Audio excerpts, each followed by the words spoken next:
앵콜이 나왔는데 시간 관계상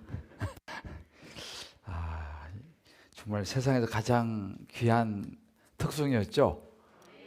참, 정말 우리 오늘 간증 또 기도 또 찬양 우리 주님 기쁨의 교회 수예배에서만 누릴 수 있는 은혜인 줄 믿습니다.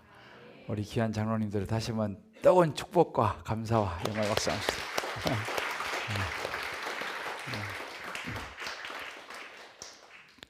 제가 뵈니까 연습 많이 하시더라고요. 아유, 얼마나 연습을 많이 하시는지 역시 너무 은혜스러운 찬양이었습니다. 날씨가 이제 많이 차가워졌어요. 보니까 그럼에도 불구하고 또 수요일에 오신 분들 정말 주님의 이름을 축복합니다. 우리 한번 좌우로 보시면서 이렇게 한번 축복했으면 좋습니다. 정말 멋지십니다.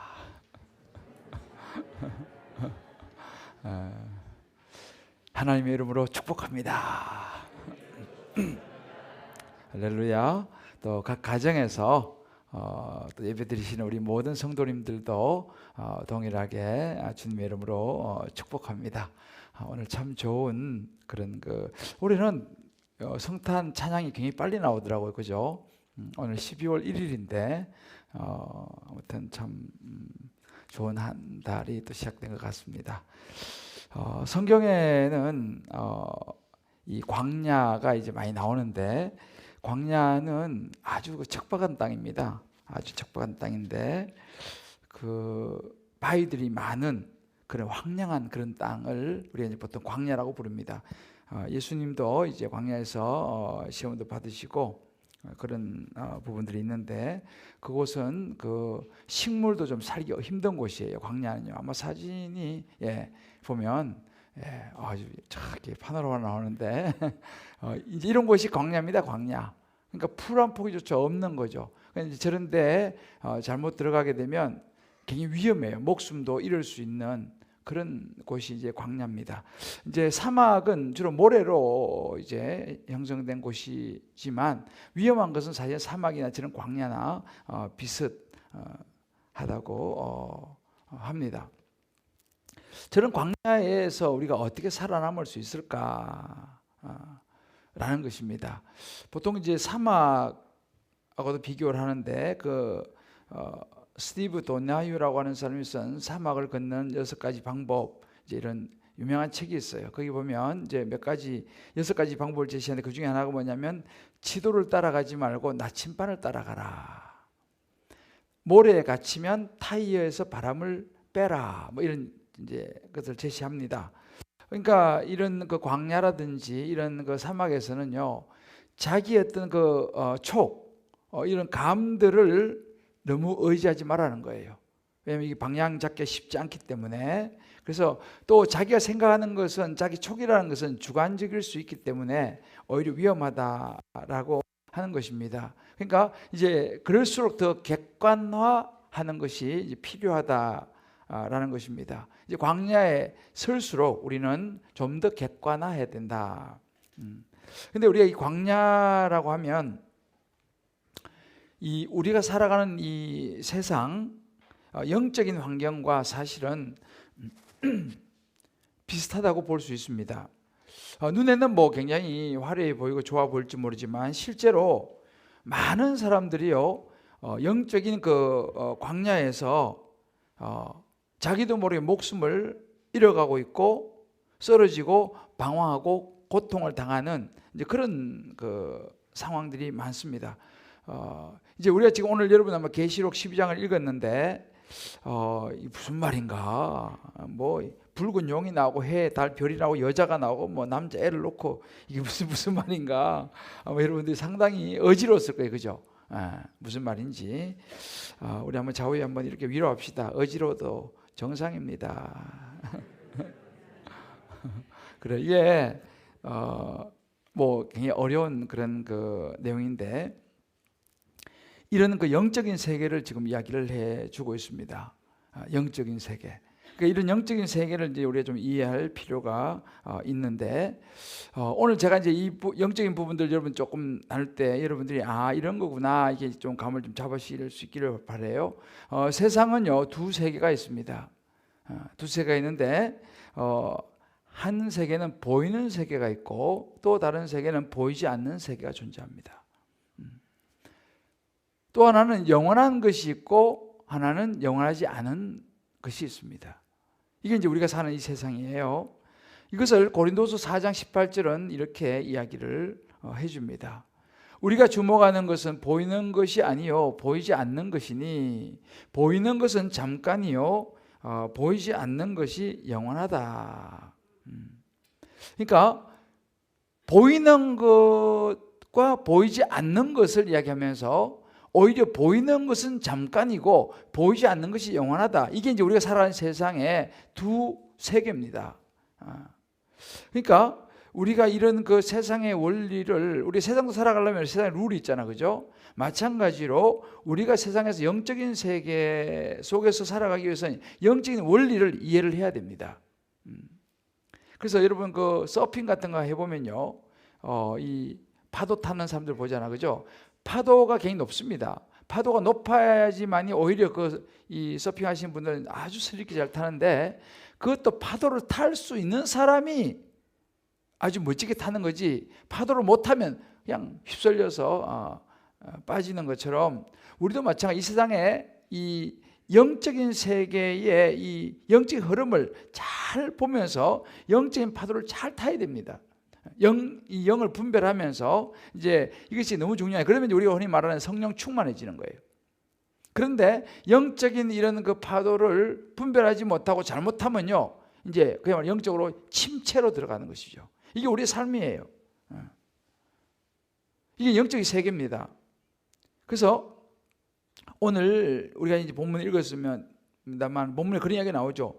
붉은 용이 나와가지고 해와 달과 별의 영광을 가진 여자가 낳은 남자아이를 삼키려고 하는데, 그 아이는 하나님 보좌 앞으로 들려 올라가는, 그래서 하늘 전쟁에서 이제 패한 그 용이 땅으로 내쫓겨가지고 이제 세상에 와가지고 이 세상에 있는 사람들을 이제 박해하는 이런 이야기 내용이 이제 그런 이야기 쭉 나옵니다.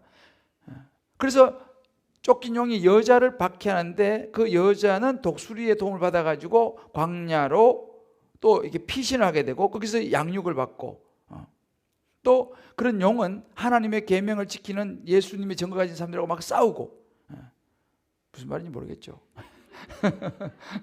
그게 오늘 이 본문에 있는 내용이에요. 뭐 무슨 말인지 잘 어렵습니다. 쉽게 말하면 이런 이야기입니다. 사단의 영과 우리를 구원하신 예수 그리스도를 따르는 영의 자녀, 성령의 자녀와의 영적 싸움이 있다 이 말이에요. 이 사단의 영과, 세상에 두 가지 영이 있습니다. 사단의 영, 여기 붉은 용이라고 나오죠, 그죠? 붉은 용으로 불리워지는 이 사단의 영, 그리고 여기 나와 있는 그 해와 달과 이 별의 영광을 가진 여자가 낳은 남자아이, 바로 이 땅에 오신 예수 그리스도, 또 그 자녀들, 그 보이지 않는 영적 싸움이 지속된다라고 하는 이야기입니다. 여러분, 사람은요, 인간은요, 영과 육과 혼을 가진 존재예요. 데살로니가전서 5장 23절에 보게 되면 이런 구절이 있습니다. 평강의 하나님이 친 너희를 온전히 거룩하게 하시고 또 너희의 온 영과 혼과 몸이, 그죠? 영, 혼, 몸 세 가지 이야기하죠. 영과 혼과 몸이 우리 주 예수 그리스도께서 강림하실 때 흠없게 보존되기를 원하노라, 이렇게 말합니다. 여기서 이제 우리 인간은 영과 혼과 육을 가진 존재다라고 하는 것을 이야기해 줍니다. 자, 그럼 육이 뭐냐? 육이 뭐예요? 육은 우리 몸입니다. 몸. 혼은 뭐냐? 혼은 우리의 흔히 말하는 지정의, 이성과 감정과 의지가 우리의 혼이에요. 혼. 그리고 영은 우리의 눈으로 볼 수 없는, 보이지 않는 세계의 어떤 역할을 하는, 활동을 하는 이것이 영이에요. 이게 이제 우리 인간은 그렇게 우리의 육체, 우리의 혼, 지정의, 이성, 감정, 의지, 그 다음에 영, 눈에 보이지 않지만 보이지 않는 세계에서 중요한 역할을 하고 있는 이 영, 이것이 우리 인간의 존재입니다. 자, 그러면 여기서 영도 두 종류가 있어요. 여기 중요해요. 같은 영인데, 영이 두 종류가 있는데 뭐냐면 세상의 영이 있고 하나님의 영, 성령이 있습니다. 세상의 영, 세상의 영은 모든 중심이 나 자신이에요. 세상의 영의 중심은 나 자신이고, 하나님의 영, 성령의 중심은 하나님입니다. 하나님 중심의 생각, 이것이 영의 생각, 성령입니다. 근데 우리의 육과 혼은 눈에 보여요. 우리가 지정이 이런 거 보면은 우리가 생각하는 것도 뭐 뇌 이런 거 막 그 찍고 하면 그게 이제 움직임이 나옵니다. 그건 다 이제 혼에 속한 것이죠. 그래서 육과 혼은 보입니다. 근데 영은 보이질 않아요. 그래서 우리가 보통 이제 이렇게 구분하는데, 육에 속한 사람, 혼에 속한 사람, 영에 속한 사람, 이렇게 이제 보통 이제 우리가 구분을 합니다. 육에 속한 사람은요, 육신이 원하는 대로만 살아가는 사람이에요. 이 몸이 원하는 대로 살아가는 사람이 육에 속한 사람이에요. 혼에 속한 사람도 사실은 육에 속한 사람과 비슷합니다. 혼에 속한 사람의 중심은 누구냐? 자기가 중심이기 때문에 이 이성과 감정과 의지를 총동원해 가지고 누구를 위해 살아요? 자기를 위해 삽니다. 이게 혼에 속한 사람이에요. 그래서 혼에 속한 사람은 굉장히 고집이 세요. 혼이 그 사람을 강력하게 지배하는, 그러니까 우리가 육, 혼, 영이라고 그랬지 않습니까? 이 혼이 굉장히 강한 사람들이죠. 이 지정이, 그러니까 이성, 감정, 의지가 굉장히 발달한 사람들은요, 굉장히 자기 자존심이 셉니다. 고집도 세고, 또 좋게 말하면 자신감도 넘치고, 또 자기를 너무 사랑해요. 그리고 심지어 자기 연민, 자기 연민이 뭐예요? 자기 애입니다. 자기를 너무너무 사랑하는 거예요. 그게 자기 연민입니다. 어떻게 해서 자기를 보호하려고 그러죠? 이런 부분들이 나옵니다. 그래서 이게 혼에 속한 사람이에요. 그래서 세상 사람들은 대부분 이 혼에 속한 사람이에요. 그래서 자식들을 키울 때도 보면은 굉장히 공부를 엄청 시켜가지고 이 아이를 혼이 발달한 아이로 키우려고 그러는 거예요. 그래서 세상에서 똑똑하고 지혜롭고, 왜? 지정이가 발달한 자녀를 키워야 되니까. 그래서 막 아이를 막 강하게 키웁니다. 그러니까 우리 그렇게 키우면 애들이 굉장히 자아가 강해져요. 그래서 똑똑한 아이일수록 자아가 굉장히 강합니다. 이게 이제 혼에 속한 그런 사람의 그런 경향이에요. 그러니까 교회 다녀도요, 신앙생활해도 혼이 굉장히 강한 사람이 있어요. 그러니까 이런 혼이 굉장히 강한 교회 다니는 사람들을 보면요, 자기 자아가 굉장히 강합니다. 그리고 이런 사람들은 기도를 별로 잘 하길 좋아하지 않아요. 왜요?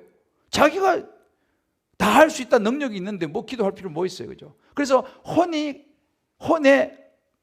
굉장히 강한 그런 교회 다니는 사람들을 보면요, 기도를 별로 좋아하지 않아요. 왜? 자기가 힘이 있으니까, 자기가 다 할 수 있으니까, 자기의 지정의가 발달되어 있거든요. 똑똑하거든요. 세상에서도 잘 나가거든요. 능력도 있거든요. 그러니까 기도할 필요 뭐 있어요? 내가 노력해서 얻지. 기도는 누가 하냐면요, 나는 연약합니다, 이런 사람이 기도를 하는 거예요. 기도는 의지하는 거예요. 내가 다 할 수 있으면 기도 왜 합니까? 그죠? 기도는 하는 사람 보면요, 저는 부족합니다, 저는 연약합니다, 이런 사람이 기도하는 거예요. 근데 그런 것을 못 느끼는 사람들은요, 기도 좋아하지도 않고 기도하지도 않습니다. 그러니까 이제 그렇게 기도도 하지 않고 하니까 점점 뭐가 발달하냐? 혼에 속한 사람, 혼이 발달하는 거예요. 그래서 교회 다녀도 은혜를 별로 못 받아, 이런 사람들은요. 왜? 머리는 발달하는데 자기가 굉장히 너무너무 강해요, 여전히. 이게 이제 혼에 속한 사람인데, 영에 속한 사람이 있습니다. 우리 로마서 8장에 이제 대표 나오는데 제가 좀 더 설명하겠지만, 영에 속한 사람은요, 물론 세상의 영과 하나님의 영, 성령이 있다고 그랬지 않습니까? 그러니까 이 육과 혼에 속한 사람들은 세상에 속한 영에 많이 가까워요. 근데 성령의, 영의 사람, 영의 생각을 하는 사람, 성령의 사람은 성령의 지배를 받게 돼요. 그래서 이 영에 속한 사람은 하나님 말씀의 지배를 받게 돼요. 하나님의 은혜의 지배를 받게 돼요. 그러면 이제 나라는 한계를, 오늘 우리 집사님도 아주 그냥 간증해 주셨는데, 나라는 한계를 넘어서는 사람, 이 혼이 강한 사람들은요, 그 나라는 한계를 어떻게 하든 자기 지정의 일을, 이성과 감정과 의지를 통해서 한계를 넘어보려고 애를 쓰는 거예요. 그런데 영에 속한 사람은요, 바울처럼 예수님의 은혜와 십자가의 보혈을 의지하면서 나라고 하는 한계를 넘어서려고 기도합니다. 그게 영에 속한 사람이에요. 지금 바울이, 지금 우리가 에베소서 제가 주일날 말씀 보잖아요. 바울이 영에 속한 사람인 거예요. 그래서 영에 속한 사람의 삶을 우리에게 가이드해 주는 것이 요즘 에베소서 우리가 보고 있는 것입니다. 근데 이 영도 보면 영이 강한 사람이 있고요, 영이 예민한 사람이 있어요. 어떤 사람은 이게 본능적으로 굉장히 영이 아주 센시티브한 사람이 있어요. 예민한 사람이 있어요. 예민한 사람. 그래서 뭐가 막 보인다 그러고 막 뭐가 들린다 그러고 그런 사람 있잖아요. 그런 사람이 예수 안 믿으면 무당되는 거예요. 굉장히 예민한 사람이 있어요. 예민. 그런 사람 주변에 그런 사람이 있을 거예요. 진짜 그건 이제 아주 예민한 거죠. 아토피, 피부 예민한 트러블이, 피부 예민한 사람 있지 않습니까? 근데 영이 예민한 사람하고요, 성령이 충만한 사람하고 좀 달라요. 성령이 충만한 사람, 영이 강한 사람은요, 말씀에 자신을 내어드립니다. 성령이 나의 삶을 주도하도록 내어드려요. 이게 성령이 충만한 사람이에요. 영이 강한 사람이에요. 자, 이제 이런 영적인 세계가 있습니다. 영적인 세계가 이렇게 여러 가지로 이제 우리가 이런 세계를 우리가 이제 알아야 돼요. 자, 그럼 오늘 이제 여기서 이 요한계시록 12장에서 말하는 것이 뭐냐면, 어찌 보면 이 광야, 세상은 광야와 같다. 다시 말하면 보이지 않는 영적 싸움이 치열한 곳이 광야예요. 그럼 광야가 어디입니까? 저 어디 뭐 광야에 가야 됩니까? 아니에요. 우리의 삶의 현장이 광야예요. 우리 마음의 현장이 광야입니다. 끊임없이 우리 안에는 싸움이 일어나요. 계속 싸웁니다. 세상의 영과 내 안에 이 육과 혼과 주님 주시는 성령의 하나님의 영이 계속 싸우는 거예요. 오늘도 아마 여러분들이 오늘 교회 가야 되냐 말아야 되냐, 날씨도 추운데, 아마 여러분 마음속에서 막 싸우신 분이 들어있을걸요? 안 싸우고 오신 분 있나요? 끊임없이 우리는 예배하러 가야 되냐 말아야 되냐 막 이런 것부터 해가지고 이거 해야 되냐 말아야 되냐, 막 큐티 해야 되냐 말아야 되냐, 계속 우리 안에서 이게 싸웁니다. 이게 영적사, 이게 우리 마음이 광야예요. 오늘 이 요한계시록에서 보이는 게 바로 그 영적 싸움에 대한 이야기입니다. 이게 뭐 복잡한 이야기지만 세상의 영과 사단의 영과 하나님의 성령, 하나님의 자녀가 가진 성령의 싸움이 오늘 요한계시록 12장이에요. 그래서 이 본문이 우리가 보여주는 치열한 영적 싸움을 우리가 보여주는데, 여기서 제가 두 가지 포인트만 오늘 정의 좀 나누려고 합니다. 그 첫 번째는 뭐냐? 광야. 이 광야는 사단과 영적 싸움이 있는 곳이라는 거예요. 이 광야는 다른 말로 우리가 사는 세상입니다. 내 마음속이에요. 우리가 사는 세상, 끊임없이 사단과 영적 싸움이 있는 곳이다 라는 것을 오늘 성경은 보여줍니다. 오늘 본문에 해, 달, 별의 영광을 가진 아이 나오죠. 이 아이는 예수님을 얘기합니다. 이 아이를 잉태한 여자, 우리로 말하면 이 교회를 의미해요. 그러니까 이 붉은 용, 이 사단이 누구를 공격하냐면 그 예수님, 그 아이를 잉태한 여자, 그 교회를 공격하는 거죠. 그래서 세상의 원리는요, 세상은요 교회를 좋아하지 않습니다. 세상은 어떻게 해도 교회를 박해하고 교회를 안 좋게 말하고 교회를 하여튼 안 좋게 하려고 하는, 이것이 사단의 정체예요. 우리가 물론 좀 조심스럽긴 합니다만 코로나 상황 속에서 교회가 굉장히 사실은 많이 어렵죠. 물론 이제 교회에서 뭐 그런 이런 그 확진 이런 부분도 생기고 하는 부분이 있기는 합니다만은 사실은 교회만 그런 건 아니에요. 사실은 모든 곳이 다 가능성이 있는 곳이에요. 제가 가끔 말씀드리지만 여러분 전철 한번 타보세요. 전철은 전혀 확진자가 나오질 않아요. 거기는 전혀 확진자가 안 나옵니다. 전철은. 교회는 확진자가 나오는 곳이에요. 자, 물론 뭐 거기에 일리도 있어요. 그렇지만은 근본적으로 보면요, 이 사단은요 교회를 공격합니다. 하나님의 자녀를 공격하죠. 그래 되니까 오늘 5절에 보면 승리하신 예수님이 하늘 보좌로 올라가고 이 여자는 광야로 도망하면서 하나님의 보호와 양육을 받는 부분이 있어요. 좀 어렵죠. 이게 이렇게 우리가 정해 보면 됩니다. 예수 믿는 우리는요 항상 공격을 받을 수밖에 없다는 사실이에요. 왜냐하면 사단은 우리를 공격할 수 합니다. 교회를 공격합니다. 그러니까 그걸 이상하게 생각할 건 없어요. 그러니까 여러분이 신앙생활 하시면서 내가 교회 다니고 신앙생활 하는 것 때문에 예수 믿는 것 때문에 어려움을 당한다. 여러분 그거를 이상하게 생각할 거 없어요. 그건 당연한 거예요. 왜? 끊임없이 붉은 용 이 사단이 공격하니까.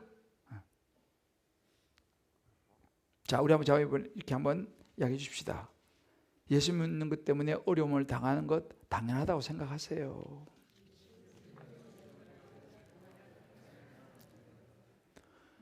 여러분 당연하다고 생각하셔야 돼요. 이상한 거 아닙니다. 왜요? 사단은 교회를 가만히 두지 않아요. 오늘 여기 말씀 보면 뒤에 9절에 나오는데요, 하늘에서 하나님의 천사 미가엘하고 이 붉은 용 군대, 이제 이 사단 군대가 싸워가지고 이 사단이 패합니다. 하늘에서 전쟁에서 하나님의 천사장 미가엘과 이 붉은 용의 군대, 사단의 군대가 싸워가지고 당연히 패배할 수밖에 없죠. 왜? 예수님이 십자가 보혈로 승리했기 때문에 이 땅에 쫓겨나게 돼요. 그러니까 이제 이 땅에 쫓겨난 이 사단이가 뭘 하느냐? 9절에 보면 이 땅에 내려서 하나님의 자녀를 뭐예요? 꿰입니다. 보세요. 큰 용이 내쫓기니 옛뱀 다 들어가 버렸네. 마귀라고도 하고 고맙습니다. 사탄이라고도 하며 온 천하를 꿰는 자라 그랬어요. 그가 땅으로 내쫓기니 그의 사자들도 그와 함께 내쫓기니라. 온 천하를 유혹하는 이 사단이가 하늘에서 전쟁에서 져가지고 땅으로 내쫓깁니다. 그러면 쫓겨서 가만히 있느냐? 그렇지 않습니다. 사람들을 유혹합니다. 그리고 12절 또 보면은 거짓말로 하나님의 자녀들을 막 그냥 이렇게 속이고 거짓말하고 또 하나님의 자녀를 막 공경에 빠뜨리고, 이게 쭉 11절 12절 쭉 나오는 내용이에요. 그리고 얼마 남지 않은 줄을 알므로 크게 분내어 너에게 내려갔습니다. 그야말로 사단이가 최후의 발악을 하는 거예요. 얼마 남지 않았어요. 왜? 이제 그들이 하나님께서 그들을 싹 모아가지고 무적행 영원한 불못 지옥으로 던져버릴 때가 멀지 않았다는 사단이가 압니다. 그러니까 이 사단은 이 땅에서 최후의 발악을 하는 거예요. 어떻게든지 예수 믿는 사람 박해하고 속이고 유혹하고, 특별히 오늘 여기 17절에 보게 되면요, 이 사단이가 누구에게 분풀이를 하냐면 예수의 증거를 가진 자들과 더불어 싸우려고, 그 여자의 남은 자손 곧 하나님의 계명을 지키면 뭐예요? 하나님의 말씀을 지키고 예수의 증거를 가진 사람들하고 싸우려고 바다 모래 위에 서 있다고 그랬어요. 그러니까 사단이가 예수 믿는 사람들 어떻게라도 싸우고 최후의 발악을 하는 거예요. 얼마 남지 않은 거. 이게 이제 오늘 이 내용입니다. 이게 우리가 살아가는 세상이라는 것을 우리가 이해해야 돼요. 이게 바로 예수 믿는 것 때문에 여러분 직장 생활하면서요 어려움을 당하죠. 알면서도 쏘가야 되죠. 학교 다니는 우리 학생들은 학교 요즘 얼마나 문화가 정말 장난 아닙니다. 그런 속에서 예수 제대로 믿기가 힘들어요. 우리 청년들, 여러분 세상에서 예수 제대로 믿기가 어렵죠. 그것이 정상이에요. 왜요? 세상에 이런 쫓겨난 이 사단이가 우리 젊은이들을 가만히 놔두지 않습니다. 우리 예수 믿는 사람들 가만히 놔두지 않습니다. 직장에서 뭐 가정에서 뭐 사업장에서 학교에서 가만히 놔두지 않습니다. 이게 이제 오늘 계시록에서 우리에게 얘기해 주는 거예요. 그러니까 우리가 사는 이 세상, 이 광야는요, 끊임없이 사단과 영적 싸움이 있는 곳이라는 것을 인식을 해야 된다라는 것을 우리에게 보여줍니다. 그래서 여러분 다시 말씀드리지만 예수 믿는 것으로 정말 세상에서 한번 막 지르고 싶잖아요. 하고 싶은데 내가 예수 믿는 것 때문에 그걸 못해. 그죠? 내가 예수만 안 믿으면 정말 한판 해보고 싶은데, 저도 그럴 때가 있어요. 내가 목사가 아니면 진짜 한번 해보고 싶은데, 목사라 가지고 저도 살면서 그런 데가 들어 있었어요. 제가 영국에 살 때도요, 우리 집에 이제 그 쉐어를 하고 있었는데, 우리 집에 이제 어떤 그 이제 쉐어를 하니까 들어와서 사는데 방세를 안 내는 거요. 나도 방세 그거 받아가지고 나도 방세 내야 되는데, 그 내가 목사라는 걸 알고 몇 달치 방세를 안 내는 거예요. 정말 목사가 아니면 그냥 한번 막 어떻게 해보겠는데, 목사니까 끙끙 앓고요. 결국 못 받고 그냥 몇 달치 떼었죠. 어떻게 하겠어요? 네, 그래도 목사인데 진짜 뻔히 보고도 뭐 당하고 그런 거죠. 그러니까 아마 여러분들도 예수 믿는 것 때문에 아마 그런 경우가 있을 거예요. 근데 그걸 이상하게 생각할 거 없어요. 그것이 우리가 살아가고 있는 세상이라는 거예요. 그런 영적 싸움이 아주 심한 곳의 세상이다. 이걸 여러분이 딱 인식을 하셔야 돼요. 할렐루야. 자, 다시 한번 이렇게 격려합시다. 힘들지만 예수 믿는 우리가 참아야지 어떡하겠습니까? 그래요. 이게 우리가 사는 세상이에요. 이상하게 생각할 거 없어요. 왜? 그 사람이 나쁜 게 아니고 그 사람을 이용하는 사단의 영이 그렇게 하는 거예요. 사단은 얼마나 교묘함, 우리 나오잖아요, 여기. 거짓말로 막 그냥 공경에 빠뜨리고 유혹하고 말이죠. 이게 사단의 영이에요. 사단의 대표적인 특징이 뭔지 아세요? 거짓말이에요. 사단은 거짓의 영이에요. 거짓말을 밥 먹듯이 합니다. 진짜 물 마시듯이. 자, 그러면 어떻게 되냐는 거예요. 이런 사단과의 끊임없는 영적 싸움이 벌어지는 이런 세상에서 우리가 어떻게 되냐는 것입니다. 우리 마음속에 와가지고요, 막 시험 들게 만들어요. 왜? 신앙생활 잘하면요, 그런 사람을 사단이 놔두겠습니까? 신앙생활 잘하는 사람을 놔두겠어요? 타깃인 거예요. 타깃인 거예요. 이걸 우리 알아야 돼요. 조심을 해야 돼요. 조심을 해야 돼요. 자, 그러면 어떻게 되냐? 두 번째입니다. 영의 생각으로 승리를 해야 돼요. 영의 생각 너무 중요합니다.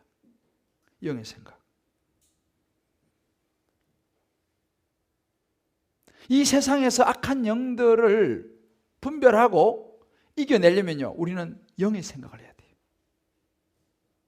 오늘 이 본문에도 보면은 광야로 가서 거기서 양육을 받는다는 내용이 나옵니다. 그러니까 오히려 그런 그 싸움에서 박해를 받고 쫓겨난 곳이 광야인데, 그 우리 말하면 쫓겨난 그 고난의 자리가, 그 고난의 자리가 오히려 하나님을 깊이 만날 수 있는 장소가 된다 이 말입니다. 이게 영의 생각이에요.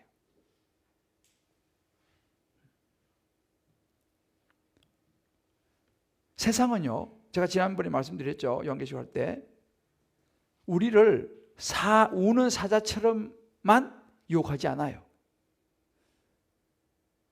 여우처럼 유혹한다 그랬죠. 기억나세요? 여우처럼 우리를 유혹합니다. 편안한 것으로. 편안함을 우리를 자꾸 유혹해요.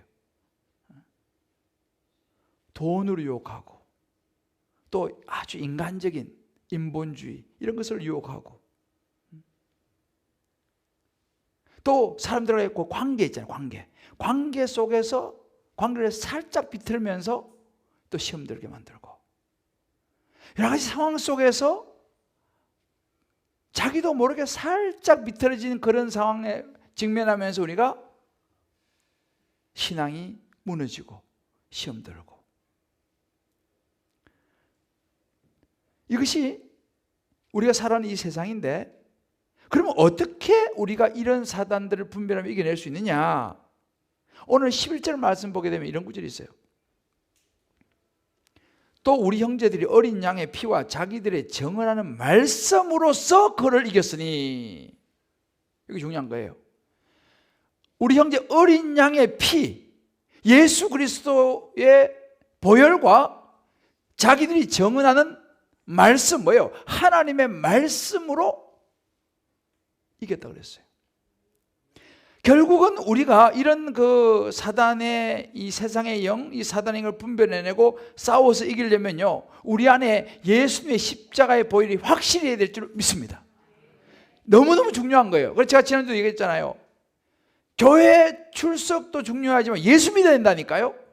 예수님이 내 안에 확실히 있어야지 우리가 사단의 영과 싸워 이길 수가 있어요. 영의 생각을 할 수가 있다니까요. 그리고 하나님의 말씀이 있어야 돼요.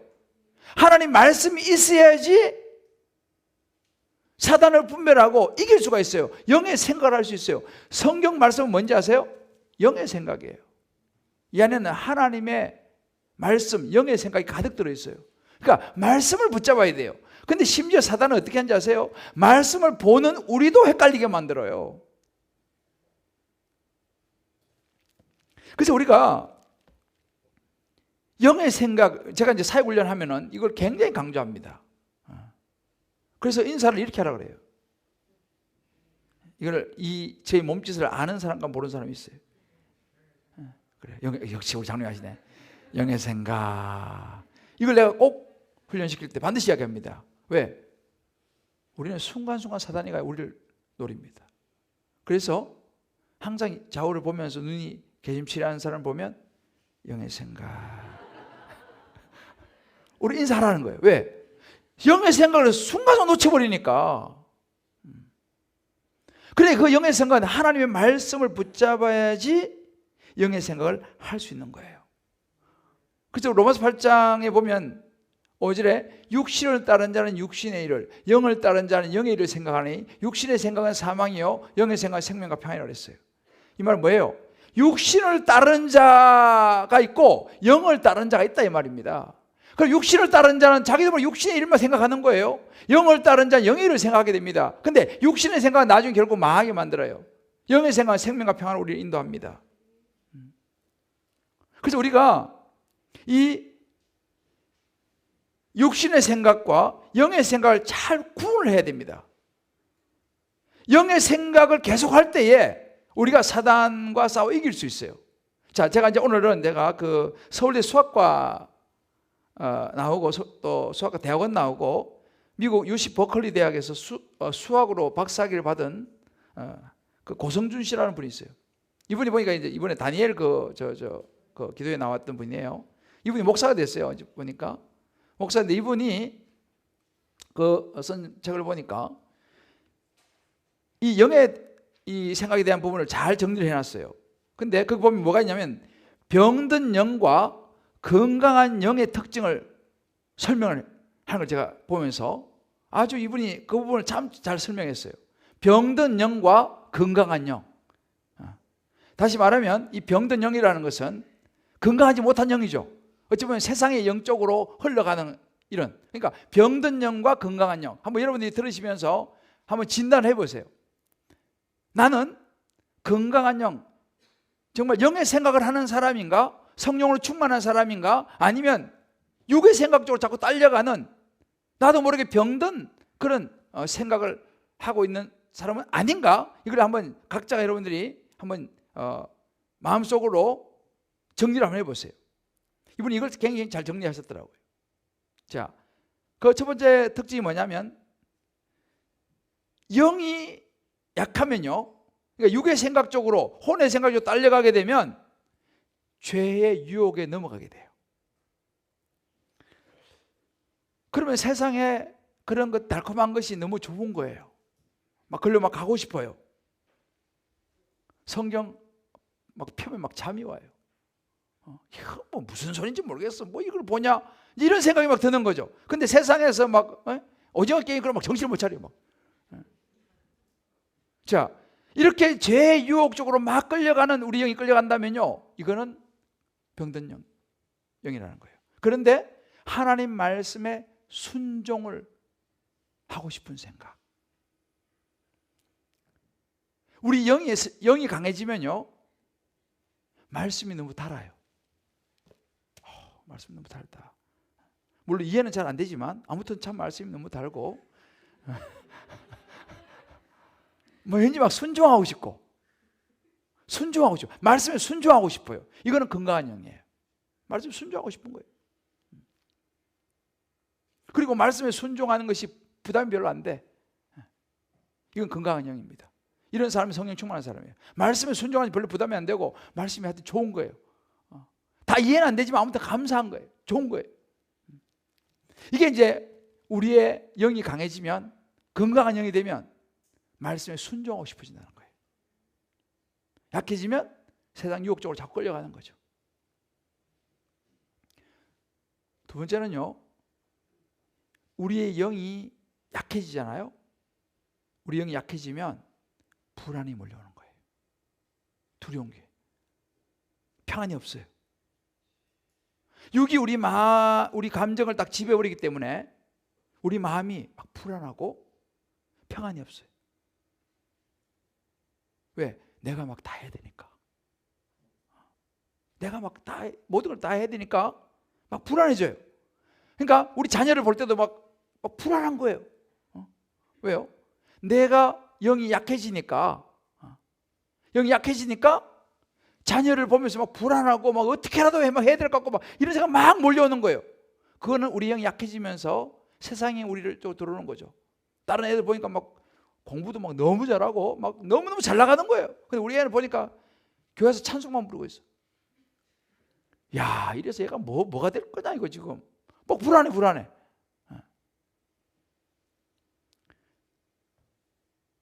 건강한 영은요, 평안이 몰려옵니다.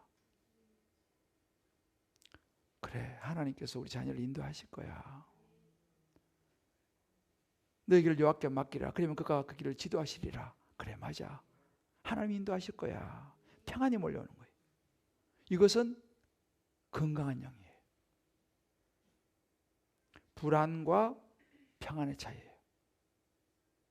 그래서 로마서 8장 6절에 말하잖아요. 육신의 생각은 뭐예요? 사망이에요. 자꾸 불안하게 만들어요. 영의 생각은 생명과 평안이라고 했어요. 우리 안에 생명과 평안을 자꾸만 주는 이런 생각은요, 이게 영의 생각입니다. 저와 여러분 마음속에 영의 생각으로 인한 평안이 넘치시기를 주의 이름으로 축복합니다. 이 병든 영, 우리 영이 약해지면요, 두려움이 몰려와요. 뭘 하더라도 있잖아요, 불안해서 막 하는 거예요. 오늘 교회 안 가면 벼락 맞으면 어떡하지? 교회 가야지. 불안해서 교회 가는 거야. 물론 교회 가는 게 좋은데 불안해서 막 교회 가는 거예요. 야, 헌금 안 했다 망하면 어떡하지? 헌금 조금이라도 해야지. 이런 불안해. 우리의 영이 약해지고 하면요, 불안해요. 그런데 우리 영이 건강하지 않습니까? 그러면 어떻게 되냐요? 확신이 생기는 거예요. 왜요? 확신은요, 믿음이 올 때 생깁니다. 믿음이 생기는 거예요. 그러면 어떻게 해요? 담대해지는 거죠. 에베소 3장 12절에 이런 말씀이 있습니다. 우리가 그 안에서 그의 믿음으로 말미암아 담대함과 확신을 가지고 하나님께 나아감을 얻느니라. 담대함이 생기는 거예요. 그러면 믿음이 생기면요, 확신이 생깁니다. 괜찮아, 하나님이 하실 거야. 이번 주 목요일 금요일 날 애 데리고 노래방송 가자.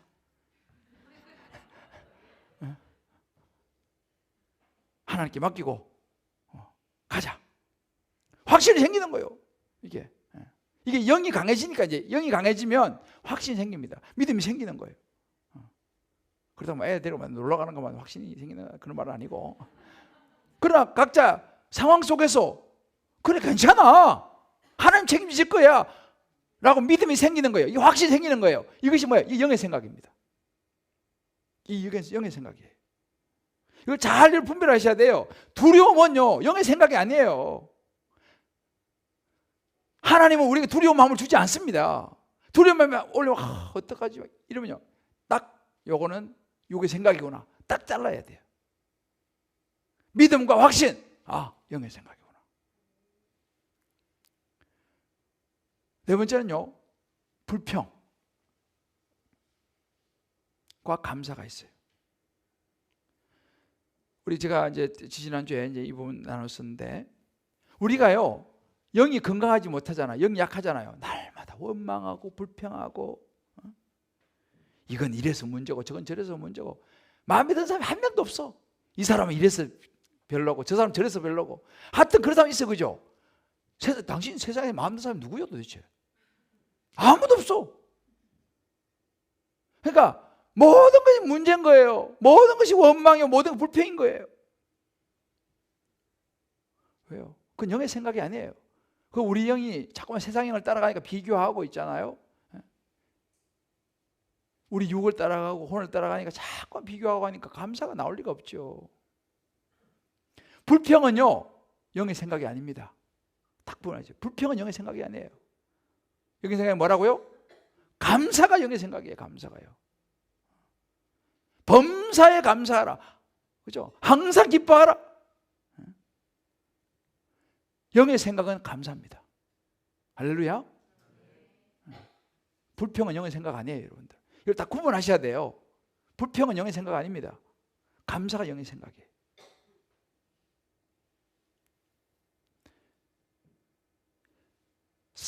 데살로니가서 5장 18절에 말하죠. 범사에 감사하라. 이것이 그리스도 예수 안에서 너희를 향하신 하나님의 뭐라고요? 뜻이라고 했죠. 보세요. 영의 생각은 하나님 뜻은 영의 생각이죠. 그죠? 이걸 딱 여러분들이 구분하셔야 돼. 절대 불평은 육의 생각, 원망은 육의 생각, 두려움은 육의 생각, 불안은 육의 생각, 평안은 영의 생각, 믿음의 확신은 영의 생각, 감사는 영의 생각. 이게 영의 생각이에요. 감사는 영의 생각이에요. 막 짜증내는 사람 있잖아요. 짜증. 이건 육의 생각이에요. 영의 생각은 기쁨이에요. 이제 우리가 우리 마음속에 일어나는 현상들 있잖아요. 우리 삶 속에 일어나는 현상들을 딱 구분해야 돼요. 그래서 요건 육의 생각, 요건 영의 생각 탁탁탁 여러분들이 정리하셔야 돼요. 여섯 번째는요, 무질서는 육의 생각이에요. 질서는 영의 생각이에요. 우리가 이 질서가 굉장히 중요합니다. 우리가 영이 강해지잖아요. 성령이 충만해지지 않습니까? 질서가 생겨요. 밤 10시 넘으면 라면 끊어야지. 절제가 된다니까. 근데 육이 강하면요, 밤 11시만 되면 라면을 밥만 먹고 싶어. 이상하게 밤만 되면 이 라면이 땡기는 거예요. 그러니까 절제가 안 되니까 몸이 점점 튼실해지지. 이게 절제가 안 되는 거예요. 절제가. 영의 생각은 절제입니다. 절제가 돼야 돼요. 왜? 하나님 말씀 우리에게 절제를 하게 해주거든요. 그러니까 내 안에 절제가 안 되는 마음은 육의 생각이고요, 절제가 되는 질서가 생기는 것은 영의 생각이에요. 잘 보세요. 하나님의 인도하심에 둔감하면 육의 생각이에요. 하나님의 인도하심에 민감하잖아요. 그건 영의 생각입니다. 하나님의 인도하심에 민감해야 돼요. 막 그냥 막 억압하고 막 지배하려고 그러고 막 화내고 막 고함 지르고, 그건 육의 생각이에요. 희생하고 숨기고 약한 사람들을 세우고, 이게 영의 생각이에요. 십자가 지는 거, 이게 영의 생각이에요.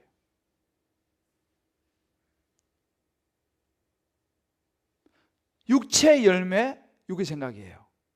성령의 열매 있잖아요. 사랑과 온유와 희락과 화평과 오래 참음과 자비 양성과 충성과 온유 절제, 이것이 성령의 열매, 이건 영의 생각이에요. 무기력한 거 있죠. 무기력한 거, 이거 육의 생각인 거예요.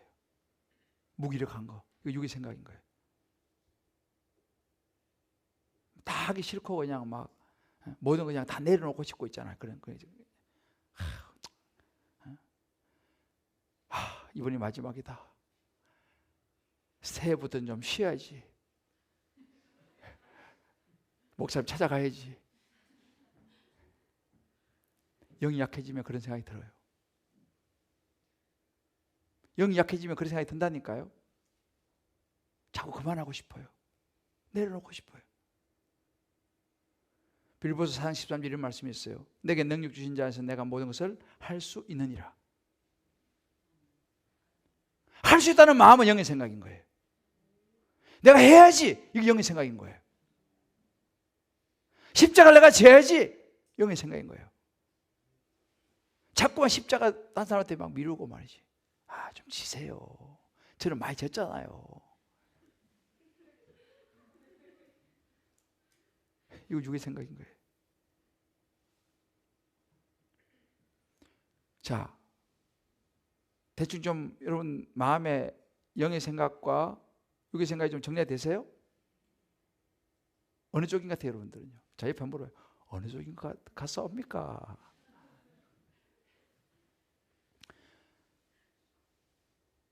우리 중요한 부분이에요. 이 요한계시록에서 지금 이 사단의 영과 하나님의 영과의 싸움을 이야기해 주는 거예요. 우리 그걸 분별해야 됩니다, 여러분들. 누구도 예외가 없습니다. 시와 때를 가리지 않습니다. 교묘하게 다가와서 유혹하고 거짓말하고 여기 나오잖아요. 10절에 보면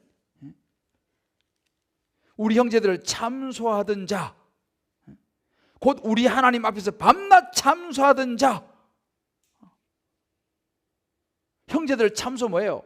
형제들을 막 이간질하고 막 안 좋게 말하고 시험 들게 하고 그건 뭐예요? 그게 사단인 거죠. 우리 형제를 참소하던 자, 곧 우리 하나님 앞에서 밤낮 참소하던 자예요. 이게 사단의 정체예요. 그래서 사단이가 하여튼 어떻게든 우리를 시험 들게 만드는 거예요. 하나님과 멀어지게 만드는 거예요. 기도의 자리 못 나오게 만드는 거예요. 말씀의 자리 못 나오게 만드는 거예요. 예배의 자리 못 나오게 만드는 거예요. 이게 사단이에요. 여러분, 이걸 아셔야 돼요. 우리 지금 그런 세상에 살고 있어요.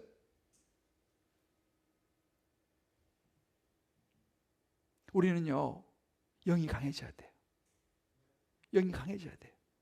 다시 말하면 영의 생각을 해야 돼요. 할렐루야. 영의 생각해야 됩니다. 영의 생각.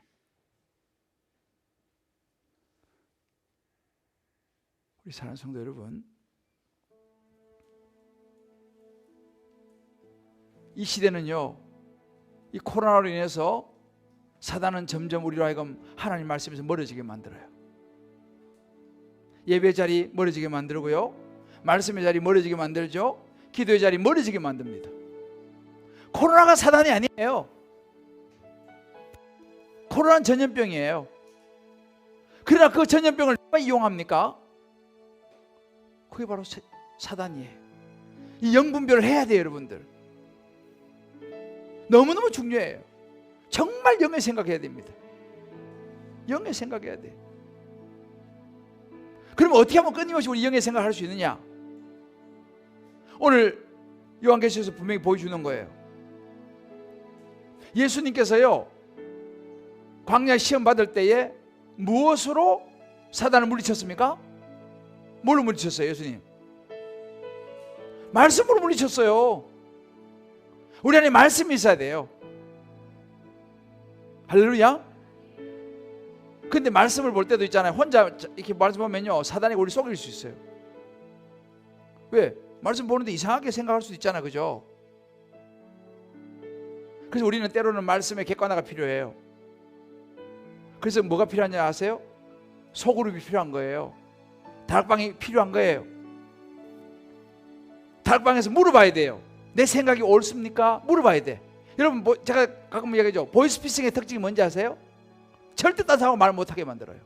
보이스피싱 그렇잖아요. 딴 사람하고 대화해보면 금방 돌통 나거든. 사단은 어떤 마음을 주는지 알아요? 딱 끊어버리게 만들어요. 모든 것을. 단절, 차단, 대화하지 않아요. 왜? 대화하면 뽀록 나잖아요. 보이스피싱이 잠깐 전화 놓고 딴 사람한테 이거 맞아 바로 돌통 나거든요. 여러분 잘 아셔야 돼요. 우리가 사단은 어떻게 우리를 공격하냐면요, 다른 사람하고 말하지 못하게 만들어요. 내 생각이 무조건 옳다고 생각하게 확고하게 생각을 해버린다니까요. 옆에 물어보면 되는데, 지금 내가 이런 생각을 있는데 이 생각 맞습니까? 물어보면 되는데 안 물어봐요. 차단해버려요. 영적으로 분별해야 한다니까요. 여러분들요, 여러분들 앞으로 우리 신앙생활 하면서요, 잠수 타고 싶은 분들 있죠. 조심하셔야 돼요. 잠수 그거 영의 생각 아닙니다. 분별을 해야 되죠. 무슨 일이 있으면요, 손장님하고 대화를 하셔야 돼요. 교구장님들하고 대화하셔야 돼요. 주변 사람들한테 내가 이런 문제가 있는데 어떻게 생각하오? 물어봐야 됩니다. 그래야지 이것이 분별이 돼요. 이게 영의 생각이에요. 절대 여러분들 무슨 일이 있으면요, 잠수 타시면 안 돼. 사단에게 그 보이스피싱이라 영적으로 보이스피싱입니다. 너무 중요해요. 근데 오늘날 그런 게 굉장히 많아요. 영적으로 반드시 분별하셔야 돼요, 여러분들이요. 그래서 다락방이 너무 중요한 거예요. 다락방에서 물어보고 나누어야 돼요. 왜? 그곳에는 말씀이 있기 때문에, 말씀으로 분별해야 되기 때문에 영의 생각입니다. 그리고 또 한 가지 중요한 것은, 예수님은요 중요한 사역을 앞두고 40일을 금식기도 하셨어요. 기도가 중요해요. 빌보서 4장 6절 7절 말씀이죠. 아무것도 염려하지 말고 다만 오늘의 기도와 간구로 너희 구하여서 감사함으로 하나님께 아뢰라. 그리하면 모든 지각에 대한 하나님의 평강이 그리스도 예수 안에 너희 마음과 생각을 지키시라. 제가 이 부분 지난번에 나눴잖아요. 기도가 필요해요. 기도가 필요해요. 그리고 기도도 마찬가지. 기도하면서 공동체 물어봐야 돼요. 물어봐야 돼요. 왜? 혼자는 자기도 모르게 영적인 보이스피싱을 당할 수 있기 때문에. 그 저도요 요즘은요 뭘 하려고 하는데 자꾸 물어봐요. 자꾸 물어봐요. 우리 교구장님들에도 제가 오늘도 교구장님 이거 어떻게 생각하세요? 자꾸 물어봐요. 왜? 나도 영적으로 보이스피싱을 당할 수 있기 때문에. 제가 예전에는 묻기보다는 그냥 제 확신으로 많이 했던 걸 했어요. 옛날에는. 왜? 난 너무 확실하니까. 그런데 그런 생각이 틀릴 수 있다는 걸 내가 알게 됐어요. 요즘은 자꾸 물어보는 거예요. 내 생각이 맞습니까? 내가 이런데 이거 어떻게 생각하십니까? 물어보는 거예요. 자, 우리 좌우양님 축복합시다. 물어보는 것이 안전합니다. 물어보셔야 돼. 말씀을 붙잡고. 광야에 살아남는 거 영의 생각을 해야 됩니다. 자, 손 한번 내보세요. 우리 서로 바라보면서 영의 생각, 영의 생각 너무너무 중요합니다. 여러분들 앞으로 인사할 때 이렇게 인사해요. 특히 눈빛이 개슴츠레하신 분들은 꼭 영의 생각, 정신 차리세요. 사단이 가요. 절대로 혼자 있지 마세요. 여러분들 혼자 있으면 잘못하면 보이스피싱 당합니다. 꼭 공동체에 붙어 있으셔야 돼요. 대화하셔야 됩니다. 다락방에 여러분들 꼭 나가셔야 돼요. 왜? 다락방에 나가면 여러분 안 잡아먹어요. 보호해줘요. 보호막이 필요해요. 나의 안에 거하라. 나는 내 하나님이니. 우리 찬양 같이 한번 해봅시다. 우리가 영의 생각을 하려면요 하나님 안에 거해야 돼요. 말씀 안에 거해야 돼요. 기도 안에 거해야 돼요. 공동체 안에 거해야 돼요. 다락방 소그룹 안에 거해야 됩니다. 누구도 목사도 마찬가지예요. 목사도 내가 우리 교육자들 이야기해요. 절대 혼자 떨어지지 마라. 같이 대화하고. 밥도 따라 먹는 거 별로 안 좋아해요. 그것도. 그렇다고 뭐 맨날 같이 먹을 수 없지만은 공동체 너무너무 중요합니다. 공동체가. 아유, 목사님 저는 성격이 좀 혼자 외골수라서. 외골수 조심히 하셔야 돼. 보이스피싱은 외골수가 당하는 거예요. 정말이에요. 보이스피싱은 외골수가 당하는 거예요. 푼수들은 보이스피싱 잘 안 당해. 전화 와도 이런 일 어떻게 생각해? 품소득 물어본다니까. 똑똑한 사람들은 에이 내가 잘 알지, 이거 확실해. 그런 사람이 위험하다니까요. 나의 안에 거하라, 내 하나님이니. 우리 찬양하고 기도합시다.